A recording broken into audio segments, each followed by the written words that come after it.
All right, it's that time of year again. It's the end of July. It's time for the summer garden tour. This is not going to be super extensive, although I did cut a few more beds this year. So right here, I'm just going to jump right in and talk about this. This is an Inset Morellii. Ignore all of this. It's an Inset Morellii with a coleus underneath of it, as well as a variegated petunia. And one of the geraniums, it's either Caldera or one of the other ones. Some coleus mixed in there. I have some rain coming over me right now. Kufia from the Totally Tempted series. There's another one of those from the same series. It's a different color. Back there is Variegated Geranium, along with the double Helianthus. I don't remember which one this one was from. Suncredible, Sunfinity, Sun something. It's a sunflower. It's a double. There's a lot of them back here. I think there's 5 or 6 in this back section. Up here we have a group of volunteers. These came up by themselves. And they're actually hiding, if I can get down in here, a variegated Sweet William, as well as this variegated cabbage. Now, this is one of those blooming cabbages that you get in the fall and they turn white. This is one of them. I've been trimming them consistently to kind of make a bush. I would like to see one that kind of looks like a rose bush with all little florets on the outside. Back there we have some coleus. That one is something along the lines of a crown, like king's crown, something like that. I have to look that up. Right there is a variegated sedum. Behind it is another volunteer. That right there is a red celosia. And if you're seeing a couple of variegated plants in here, like sunflowers, they are. This right here and this right here are both sunflowers. Well, that's not great. These two are sunflowers. Let's see. Tiara Pink. We have a couple of more of those geraniums. There's another one of the variegated petunias down there. And if you look at this white guy right here, this is one of the glow-in-the-dark petunias. It's just kind of chilling in here. We'll see next year if any of them pop back up. They apparently do throw some seed. This here is a variegated kale or something along those lines that I found about a year ago now. It's one of 2, and here's the other one. And what I panned over is this gorgeous variegated grouping of plants. So this is a mint Plectranthus, and this right here is a variegated, I don't remember the name, maybe golden something, lantana. If I step back here, this right here is from, I believe, the Profusion series, but it is also variegated. Back there we have our wandering jewels, whatever you want to call them. Try to Scantia. And then that right there is a Mystic Spires verbena. And as you can see, the little butterflies love it. They pop out all the time for this particular plant, and they're always on it. Back here we have a little bit more of the lantana. Back here we have a basil. It's variegated basil called Basil perpetuo. It's a perpetual basil. It kind of grows into like a columnar habit. We'll end up getting almost 3 feet tall, which is pretty nice. Back here we have more of the sunflowers, and then we have the unplugged fuchsia. I have a real hard time telling the difference between the unplugged fuchsia and the unplugged pink. Seen them side by side many times. Still don't know. This pink guy right here is also variegated, but it's not a very good one. You take a look right down here. This is a seedling from a green seed from the pink one that we saw a little bit earlier. Actually, I'm going to pan back over. This is an itsy petunia right here. So this is the variegated plant. And if you look back here, I just threw a couple of the seed heads, and the ones that grew variegated, I popped up and replanted. So I'm going to step back here for a second and give a full view of what this looks like at the moment. Ignore the window screens, there's work being done on the house. This right here, this Opuntia, is 15 or so years old, about 10, maybe 12 in that spot. Right behind it, it's a Black Magic Colocasia. And dotted in here, like there and there, it's going to be terrible. Dotted in there, in those two places, are some zinnias that I did not plant. They are volunteers. I expected them to be purple. They ended up being pink, which I don't know if you can tell is the theme of this bed. These reds over here are kind of aberrations. So again, don't worry too much about that. This Opuntia, though, there is one tiara pink. So any tiara pink that you see in this video, in this section of the video, is just going to be one plant. And I expect it to kind of weave its way through a lot of this. Expect it to, I mean, I kind of want it to. Alright, so back here I have some interesting things. One thing is this right here, which is, I can't remember the name of it, Kalanchoe, Kalanchoe, whatever. I want to see if it's hardy here, so I threw it up against the wall there, which is pretty, it's pretty warm in that spot. And it's very, very protected. And I'm going to show you something on the other side to show you kind of how protected it is against this particular wall. We are a 7B into a 7B plus, I'll say, into an 8. I still garden like a 7, but I also zone push for 7 and always have. These right here are some red castor beans that were volunteers.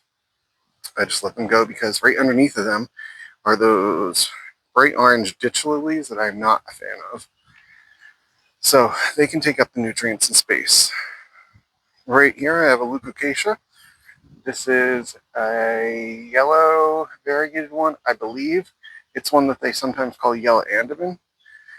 It is a much smaller version of Leucocasia than any other leuco that I've grown, and I'll show you what I think is the actual adult size, like the max adult size, as we get around towards the front.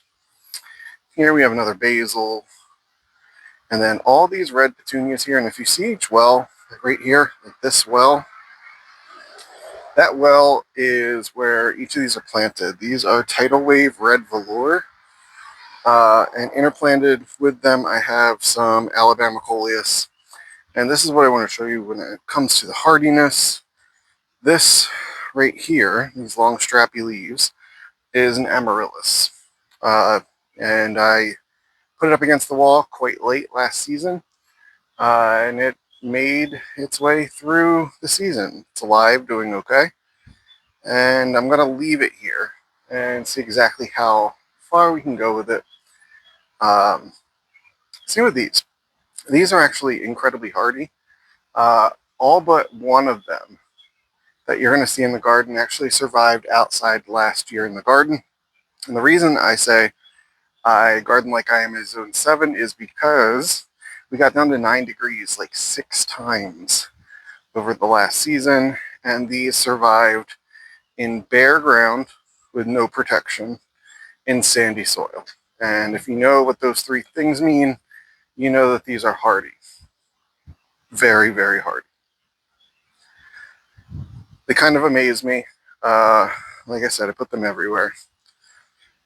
Let's see. Right down here, I have a a volunteer tomato. That is a sweet 100, sweet 1000, sweet millions, whatever. I'm going to just give you a little bit of a teaser on this, and then we'll come back to it. I'm going to come back around and talk slightly about this right here. This is a sweet potato, but it is a producing sweet potato, so it is a functional ornamental. That means that when we are done this garden this year, I can pull that up and there should be some sweet potatoes under it that are edible. Will I eat them? I don't know. As I said, this is a very protected area. I think these may perennialize here. We'll see. I'll walk back over here. You can see a little bit more of the red velour.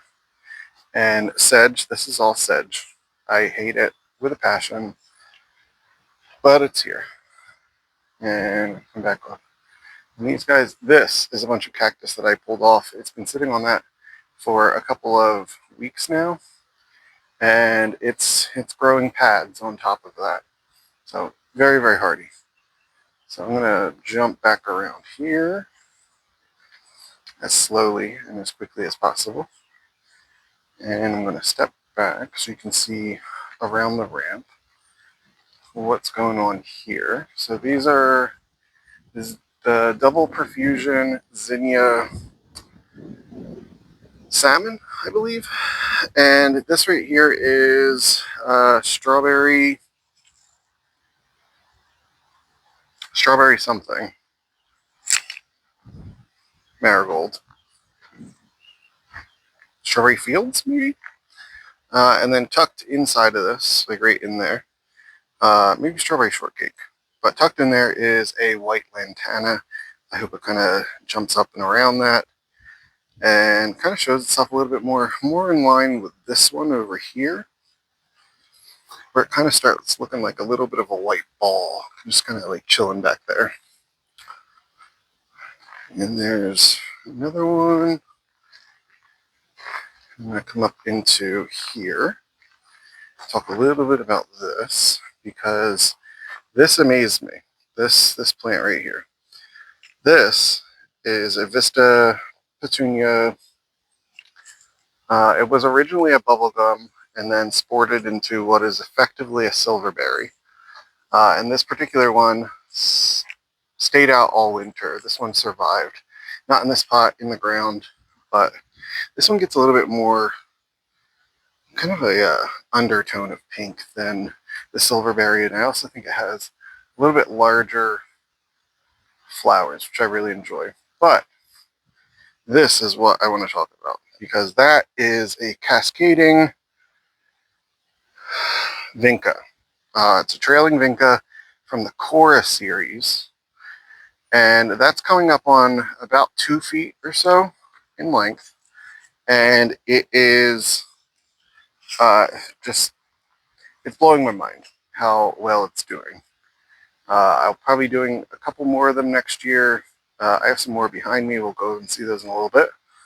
But for right now, just look at how they competed, quote unquote, where this, with it having kind of like the Vista series in its blood, is kind of more of a mounding trailing, where this is strictly trailing. And it just popped right down and creates that like intense pink, like very tropical look. Absolutely love them. Need a lot more of them next season. So let's walk up the ramp here and I'll show you in here. This is just a repeat of some of the ones on the outside, with the exception of some Black Majesty millet, which there's like 3 or 4 in here. They're not doing as well in here because this is not a developed bed at all. This entire bed has existed for a couple of weeks now at this point, but you can see it's kind of packing itself out and growing pretty well. I don't hate it, don't love it, but it's good enough for me. But this is what I want to show you the most, and that is the forest walk. So this right here, again, unplugged fuchsia, not pink for some reason. Another Kalanchoe, Kalankoi down here, tucked right in there. That right there is a Mickey Mouse Xanthosoma in the center of the screen. Around here are going to be, like the general annuals in this area are going to be the Beacon series impatiens, which get, they claim up to 18 inches wide, but they are tall and wide. Maybe 14 is what they say. I can show you a couple that are probably in the 2 foot range. Now these guys, these like spectacular plants on either side are a giant castor. These are the Zanzibariensis types, and they're only about half grown for what they will do this season. And these were seedlings that I started comparatively late, maybe March or April. Incredibly fast growers. Highly, highly, highly, highly, highly recommend them. I'm going to pan over into this, and this is a flowering maple that I overwintered last year. It's doing pretty well. It's up at the point where you can actually interact with it now. You can start seeing the flowers a little bit more, but also you can play with these leaves, which are both velvety and crinkly. It's a very unique plant that I love having absolutely in the garden. And kind of as a house plant too. They make good house plants. They just grow the best, in my opinion, outside. Now I'm going to come back here. It's another one of those leucocaceae that I was telling you about. This is not the one that I believe is the full adult size. This is slightly larger than the last one, but still not the largest I have currently. Right there is another Mickey Mouse Xanthosoma, or Xanthosma. I don't really exactly know. I'm going to pan back up, and we're going to see some Jack's Giants colocaceae. It's the larger leaves here on this side. And then I'm going to come back here to a white crepe myrtle that is, I believe, Natchez. One of the ones. It's one of the more native, like seed-grown types. Same with the purple one that we're going to see over there in just a little bit. So I'm going to tip this down, and you're going to catch a glimpse of leucocaceae, I believe, is full size. That's going to be this one right here that is center of frame. That one is roughly 2 feet. I'm going to go down, we'll walk next to it. A little bit, actually, you can kind of see this is a Jack's Giant without the biggest of the giant leaves. You can also kind of see the black magic behind it. The black magic is pretty much full grown. So the size of a black magic leaf is about as big as these leucocaceae are going to get. In and under here, I have some angel wing begonias, the red ones, as well as more of the Beacon Impatiens. As you can tell, maybe you can't tell. Let me actually come out and over these. But this spot right here is maybe 2 feet tall already. It's 24 inches. I do believe it's going to continue getting larger. This begonia that's over here is a begonia big from the white, or a white begonia from the big selection of begonias that I grew from seed. I think I'm going to have to try Stonehenge in here, which is another seed-grown variety that is a large-leaved, large flowering begonia, but it's supposed to get up to 4 feet tall, so it should be able to compete a little better for what I was looking for, which was kind of a mound of begonias over the Impatiens, but the Impatiens were not having that. So, you know, that's what it looks like now. Could trim it back, not going to. Can barely step into this bed already, as you can tell by the weeds in the bird bath. That is cracked right there. So it has become a succulent garden, which is all just sempervivums. This right here, I'm going to come back over the railing, is a Canna Tuckerhemii, something like that. I only ever read these names, so if you're hearing me say them, Don't think I'm saying them correctly because I'm probably not. Alright, so right in through here we have some swamp milkweed. That was in beautiful bloom a couple of weeks ago. It's starting to rebloom, throw out some more leaves, but I also see that it kind of looks like it has spider mites, which is something that I am dealing with pretty badly right now. We're working on that in so many different ways, but there's 3,000 or so ladybugs that are coming in a couple of days, hopefully Monday or Tuesday, and we'll be able to get some of those on the job as well. Now I'm going to pause and reset this out front so I can get a front line view, and then we'll walk the side. Alright, so we're back down here. I'm going to jump right in here. Here's another one of the tidal wave petunias. This is a different color, obviously. More of the begonia bigs. And one of the ones that's kind of like a chocolate drop coleus. It's kind of tucked in here as well. It's not chocolate drop though. It's one from maybe Syngenta Farms, something like that. There's a lot that do exactly the same or nearly the same as a lot of the Proven Winners types. They're just cheaper, for me at least. In here I have a nice little spider plant. It's throwing off some babies all around. Now I threw a bunch of houseplants in all of this. This right here is a weed, by the way. Just ignore it. I do. So I threw a lot of houseplants in all of this just to, I don't know, house them, quite frankly, because I'm not great with houseplants in the summer. I said to ignore the weeds, and I'm right now pulling some weeds, but because I want to show you some coleus that's in here, as well as all of these hosta. All these hosta are in their transition year, we'll say. I dug and divided all of these at exactly the wrong time, which was about 2 weeks before it started to get to around 95 degrees here. I don't suggest doing that.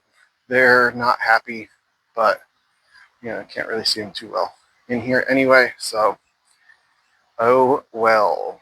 Alright, so we're back down into the variegated leucoacacia. As I said, I think this is the largest it will get.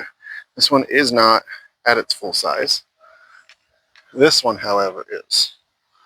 So, kind of hard to give you an idea. So my hands are not tiny, but they're a little bit longer. They're more upright than a regular leucoacacia, and I'll show you a regular large one over there when we get there. This right here is a red castor that I planted because we have moles, and I was told to do that to help with that. That's where actually my fascination for castor plants came from, were the moles. I was suggested that I plant them to get rid of the moles in my garden, in my vegetable garden of all things, and kind of fell in love with them. I've been growing them probably 15 years now, just kind of saving seed throughout the seasons, with the exception of the Zanzibariensis, the giant castors right there. Those I did pick up a couple of years ago, but those are from seeds I collected last year. Now, if you saw a couple of the alocasias that are kind of pushed into here, let me actually show you one of them. So this is a silver dragon. If you look closely, it is a variegated one. I picked it up as a sport, very, very inexpensively, and just threw it out here to see what it would do, because I kill them in general, so I figured they could die happier out here than in a pot where I forget about them for one day and, you know, things go bad. This one I just put in yesterday. It is, I believe, Waikiki, something like that. Then there's Frog in a Blender that was tucked much further back here, but it did not have enough room, so I just pushed it forward to give it a little more room, space, and love. And more of the beacons. Absolutely love the Beacon Impatient. Now this blend right here, I believe is the Select blend. But I do have the one that, oh, I forget it. I forget what it's called. It's the new purplish one that they released a couple of years ago. I'll point one out. It's the mix that has that in it, the one that it was released with originally. And in here is a bad example of a Nobilis, so we're going to skip that one. There's a better Nobilis right here up against the Moon Dust with the Hasta and some Impatience on the side of it. Now, if I kind of scan and pull this back, you'll start to see this Leucoacacia in here. I don't know why I said it like that. But if I step back one more time, I'm going to fall off the wall, so let's step down here. To give you a full overhead of the difference in size between those two, as well as the difference in size between the original Leucoacacia. Now, this is a tissue culture version, which I do think has some genetic issues on it. That's one of them. It comes through most of the leaves, and the leaves all have a little white dot in the center, which they did not have to begin with. But the newer ones all do, and they don't grow as large as the seed-grown ones. But this right here is one of the leucos that is hardy. And this leaf right here is not full size, but I don't want to say pretty close, but pretty close. But look at the difference. A little different. All right, so I'm going to jump back here. There is a little stingray in here. I don't know if you can see it, but there is one in there. I put that one in there yesterday. I found a bunch at a produce place for $3.50 each, so I bought a bunch. And another Canatuchemii, Trichemii. I don't know how to say it. Underneath here is a little caladium. I can't get my finger in the right place. They're a little red caladium, but also a Miss Muffet caladium. And this right here is a Jack's Giant, so it should get quite large over the next few more weeks. Probably not its full size. A little late when I planted it. Another Moon Dust and some variegated sweet potato. I don't know if those are producing. I believe they are. But here is another, what I believe to be a Nobilis. I bought it as Nobilis, also for $3.50. But it is slightly mutated. It's a little smaller than the rest, a little bit more of a blue overtone to it. And I'll actually give you a visual on one that's more standard, and that is going to be this one right here. So I don't know if I can get them both in the frame. Yes, I can. So you see the difference between them? So this one's a little shorter, more blue. This one's a little taller and just a little darker. Overall, I like them both.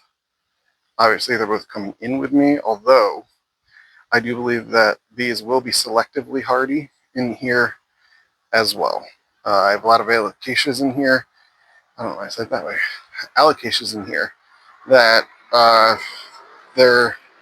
if they're prominent corm producers, they'll push some corms out, and I'll end up getting one or two popping up every year. Now, I've never had this many corm producing alocasias out here, and the leucoacacias that are yellow are going to be staying out here for the winter because I am very confident in their hardiness. I will be pulling probably 3 or 4 in just to kind of multiply over the winter, but most of them are staying out. I'm going to tip this back out so you can see the full front view. And we're going to walk towards the center island right here, which is just some Beacon Impatience, some Caldera or Caliente, Pelargonium, Straniums, and some Caladiums with red and white. This is just the red and white combination. That's all I wanted in this one. And we're going to reset and head out front. Okay, we're out front on the front side. And as you can see here, it's quite a combination of plants. So in here we have some Million Bells Calibrachoa, as well as some of the Tiara Pink, as well as the Hoopla Vivid Orchid. Most of the pink that you're going to see in here is the Tiara Pink. It's my favorite petunia this year, and I planted maybe 50 of them. Late in the season, I got them very, very, very, very discounted from a place that I frequent. Now, tucked between all of these is also more of the Black Magic Millet. Those are planted later than the ones that you saw earlier between the beds, so there's still a little bit of growth that those other ones need to do. I'm curious what these are going to look like in a couple of months. There's a spot here that looks like there's one missing, because there is. I don't know what happened to it, but I replanted it, so hopefully by the end of fall it'll kind of look a little better. Off on here, we have more of the casters. Let's see, variegated banana and some seedling cannas of mine, as well as another one of the variegated leucocaceas. Another one of the double sunflowers. There's probably 30 or so of them overall in the garden. Again, got those incredibly cheap as well. In here are the Zinnia Venery Giant pinks. I think they're called Venery Giant Bright Pink. If you heard that, sorry, there's a truck behind me. Chinese Yellow Banana. That's what they sometimes call that. It is not a banana, though, I think, in the traditional sense. I believe they call them... what do they call them? We'll get back to that. But it has a nice little, like, yellow lotus-looking flower on it. Again, with these sweet potatoes, they are the producing sweet potatoes. And you'll probably actually also see in here, I have some Cleome. It's kind of popping up and through there. I did plant that. I may regret it. We'll see. That's the we'll see part of the we'll see gardens. All right, in here is a volunteer that somehow made it. I say somehow, this is almost identical in color to the bubblegum petunia, which is one that I've planted out here for several years. So if it was blooming among the bubblegums, I wouldn't have seen it. How's that for some natural selection? That had to have been a seedling from this guy right here. I'm going to tip up, which is much darker leaf and a much more fuchsia flower. Come back down. These were late season additions. I thought they were pink. They're kind of a creamy,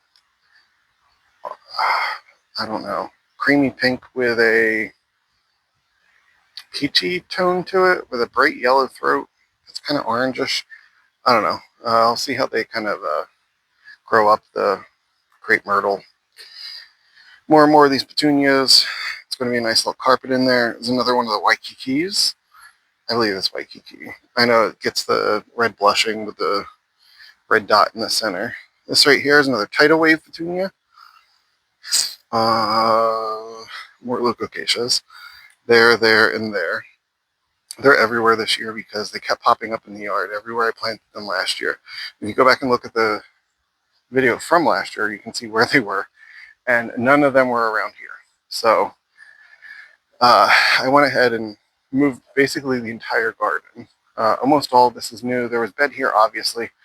Obviously, though, all the annuals are new, and most of what I'm showing you are annuals. Let's see, what else?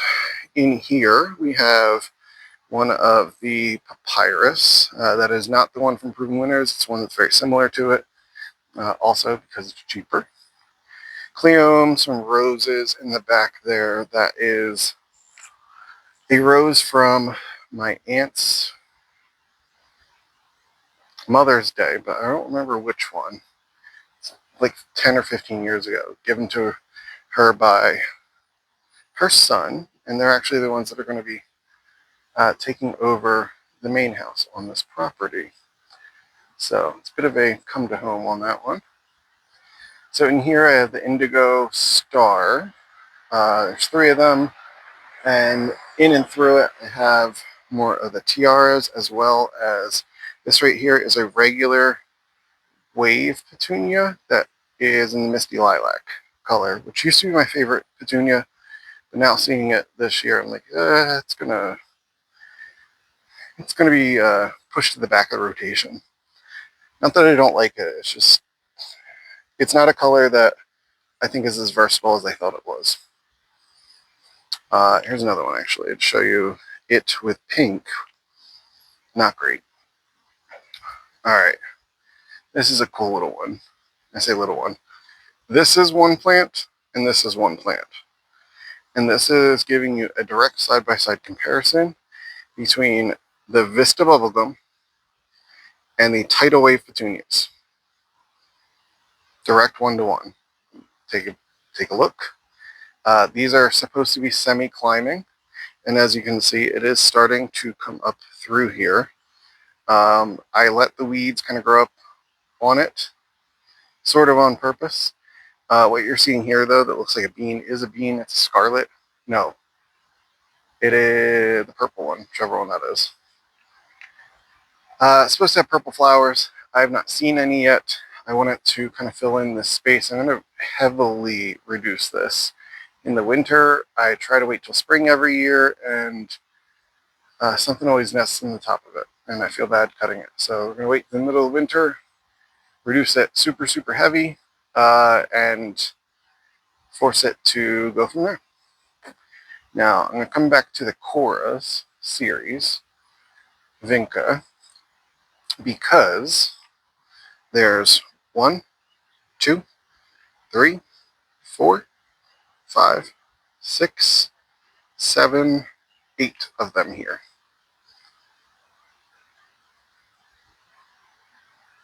Maybe 10. 1, 2, 3, 4. I thought there was 8. I overcounted. Take a look at those. This one right here didn't really get the message, though. That's supposed to be just a trailing, but it's kind of like a mounding trailer. Kind of like it. Some of the seeds may end up in the tackle box for next season. We'll see if we can get a successive generation of that, because I like how shaggy it is. It reminds me of the Vista Petunias. Alright, pushing the camera back here, we have more of these little zinnias. I said profusion earlier, I don't think it's profusion. Profusion is the ones like by the other side. Magellan, I believe these are the Magellan mix. This right here is it's by Brian's Botanicals. I was going to say Farrah's Mask or Farrah's Dream. Neither of those. I like both of those. I'm not a huge fan of this, although this I'm enjoying right now. It's called Redemption. Redemption is what it's called. This one, though, is a little bit shorter than most of the Redemptions I've seen, and a lot more ruffled. And I think that's partially because it was a sport from a variegated sport of a Redemption, which is itself, I believe, a variegated sport of black coral. So if this one stays tighter and more ruffly like that, I'm going to be very happy. If it ends up like the other one, whatever. Not super excited, but don't hate it. Back there's another Muco. It's trying its best. I planted it there without thinking about everything else that was going to be growing here. Whatever. There's a Charles Grimaldi there, Brugmansia, right there. It was blooming quite a bit earlier in the season. Not so much now. Taking a break. It's also getting a little fluorotic. Definitely has some pest pressures as well. So, center frame now, we have some Lantana and Canna and some Castor behind it. And these are all seedlings of mine that came from a couple of plants. They started with 3 or 4 years ago. If you saw the video last year, you see the cannas that I was working with last year, and these are just seedlings from it. And that right there is a Maya Rudbeckia, but I don't know if you can tell, kind of center frame there. It is a variegated one. I had a better variegated one, but completely killed it because that's what I do. All right, so in here, so we have the Cora, we have the Silverberry-esque one, and then we also have another of the Tidal Waves. Now that one, I don't know if it just got dry, but it did strip its buds. And I'm thinking like maybe it could be a budworm issue, but none of the others are kind of experiencing that. And I don't even know if we have budworm. If we do, they come later in the season. That's when I see the plants with no buds. We'll see. Let's see, what do we have here? We have another one of the, right back here, we have another one of the Inset Morellii. More Coleus, these are all the proven winners. Coleus, I don't remember which type they are. And then the Dahlias that are here are all from the Figaro mix, and they come in the packs. I'm not loving how they're growing right now, so I started just pushing random stuff in between them and in front of them, as you can see right here, just to kind of give them some competition so they kind of fluff out a little bit more and get a little bit more airflow in them, because they're just like little balls and it's baking around them. Back here I have more of the Leucocaceous, as well as Jack's Giants right there, and some cannas pushed in there, and some Angelwing, Dragonwing, Angelwing begonias. Coleus, this one is not a proven winners. I don't remember which one it was. I got it on sale for $4 a couple of days ago and tucked it in because, again, putting random stuff between them to see if it'll do something. More of my seedlings. These ones have kind of an interesting reddish marbling to them, and they hold their leaves more upright. And that's kind of what I was going for. I like the ones that tip their flowers down a little bit. They look more tropical, kind of like a parrot flying type thing, or a bird of paradise. Back here is a mistake that I made, not with the Coleus. Coleus are cool. So that one's a proven winner, is Ridiculous, which do not put it in the sun. It says it's okay for the sun. Don't do it. It won't burn. It'll just wilt every afternoon and make you feel like a terrible waterer. It's just a wilty one. This one right here also, I don't think Proven Winner sells it. Somebody's going to have to check. But I think it's this one that created a sport into this one, because I found this in a group of those. I liked it. I got it. But this was the mistake right here. These zinnias. Now, these zinnias are a mix of lilac and wine. Just because I planted the seeds on top of each other by accident, because I did not mark them and cover them.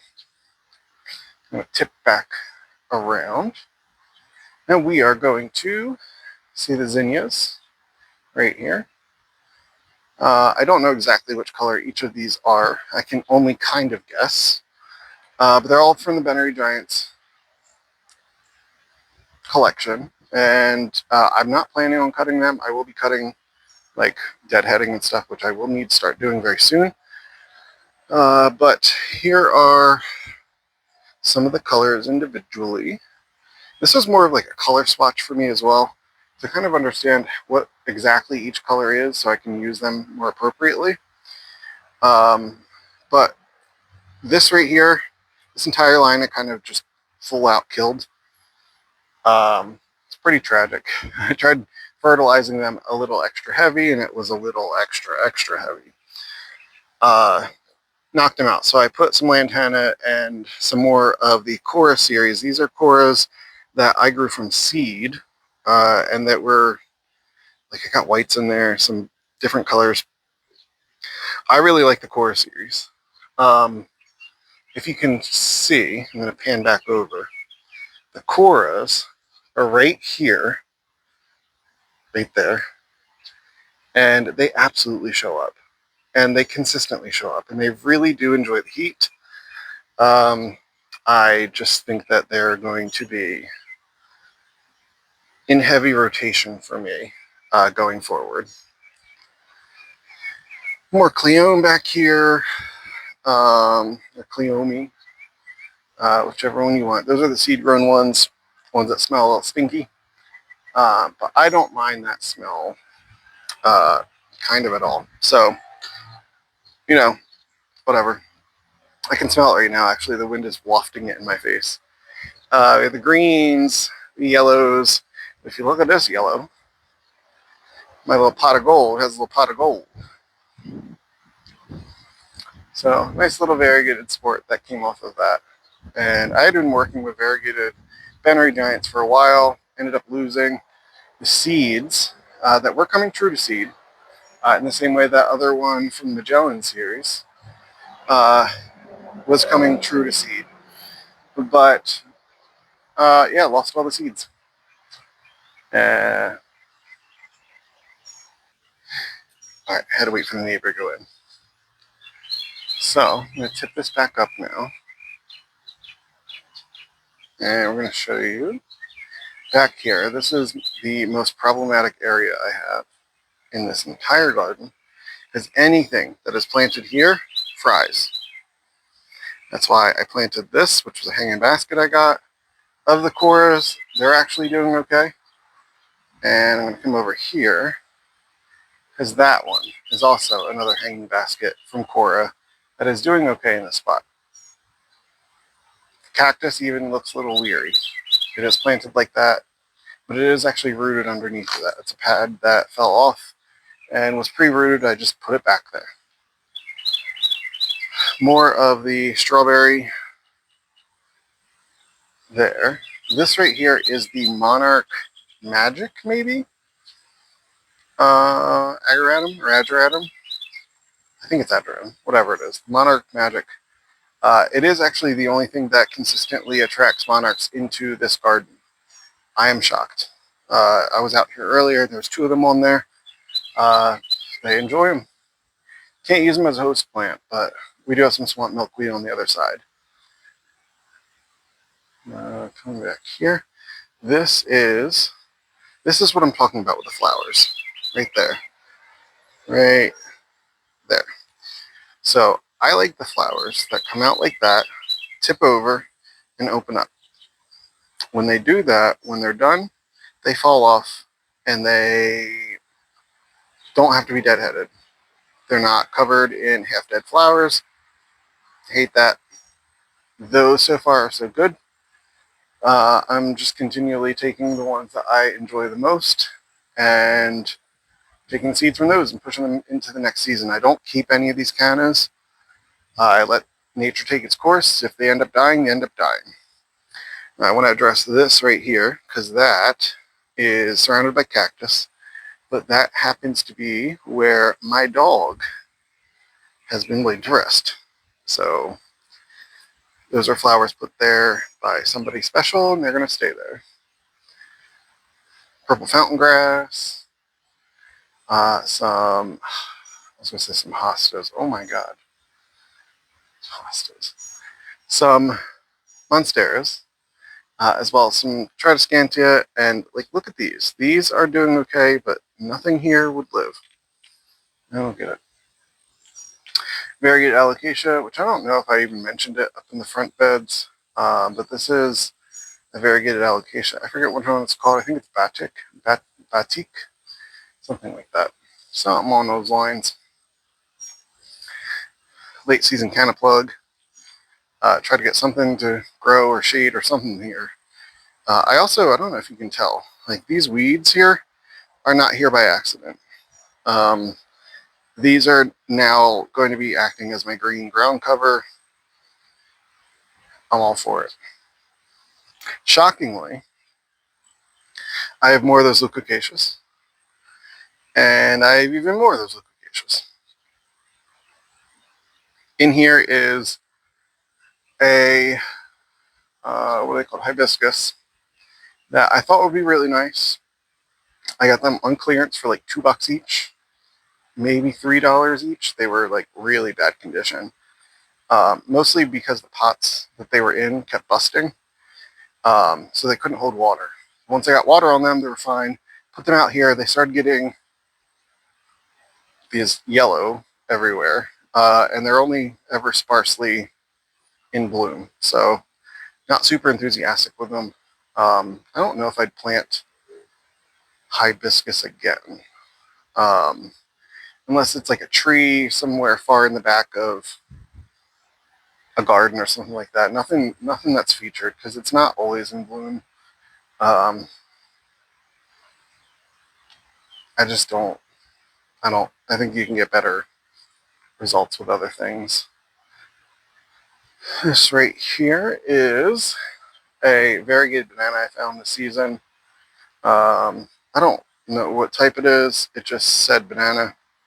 I'm actually seeing that leaf for the first time. It has no red on it at all. Interesting. There's some of the babies. Babies come out pretty normal though. This is really cool. This is a bicolor squash, the type that is like yellow on one side and green on the other. But I found a very good one, and it's doing well.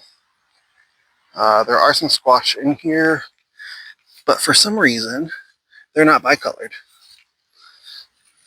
There was a few on the variegated one that was more of a true bicolor, but for whatever reason, it fell off. I mean, it probably wasn't pollinated, but that was probably the reason.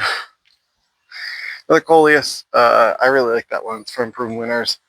I want more of those, although I do see that it kind of is, I don't know, it's settling into a different thing that's not as broken as some of the other ones that I've seen. Although the other broken one that I have that's back here, come back. These are super cals, by the way. So they're petunias and calibrachoa mixes. But this is the other broken colors Coleus that I have. That's one of the premium Coleus, but it is from, I believe, Syngenta. And those are just little plugs I've been putting in to fill space. All right, so we've seen all of this and all the rest. Let's just do a couple pans. Actually, let me take you over to the houseplants. All right, back into the plants. We are down where my houseplants are now. Obviously, they're not in the house; they're outside. And this does get a fair amount of direct sun. The ones underneath get filtered dappled light. Ones up top do get full direct sun for a few hours a day, though. Don't be afraid to put your monsteras in sun. But here they are. I don't really want to go through each one individually because it would take forever. And honestly, a lot of these are sports, so I don't even know what they are. Just some anthuriums. I hear some thunder in the background. That's a sport tycon right there. This is another sport tycon right here. This is the mini sport tycon that I have right there. Let's see. There's another sport tycon here somewhere. That's over there. I'll get to it in a second. In here is also a bunch of begonias. That's a sport as well. Bunch of different pothos or epiprinums. Same thing up here. Tons and tons of types. They're not all sorted.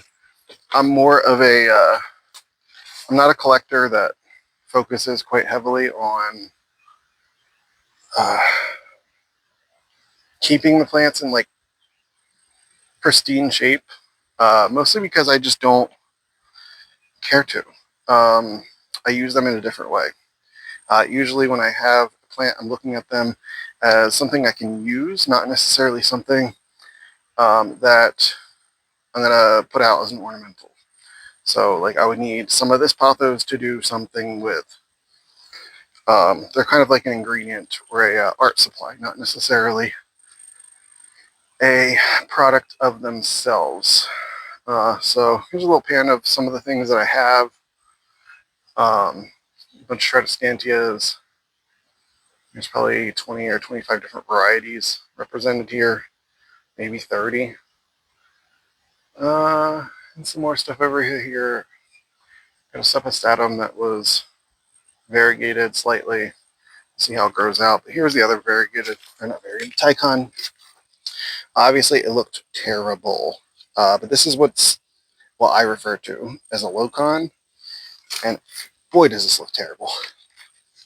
It got stuck in the greenhouse when it was like 106, and part of it burned. It's not in there anymore, but it's still burnt. It'll grow out of it though. But this is a Locon. It's a very, very low variegated type constellation. Yeah, that's about it for the garden this season. And I'll walk out and around one more time.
Alright, everybody. Thanks for watching. We'll probably see you in hopefully a week.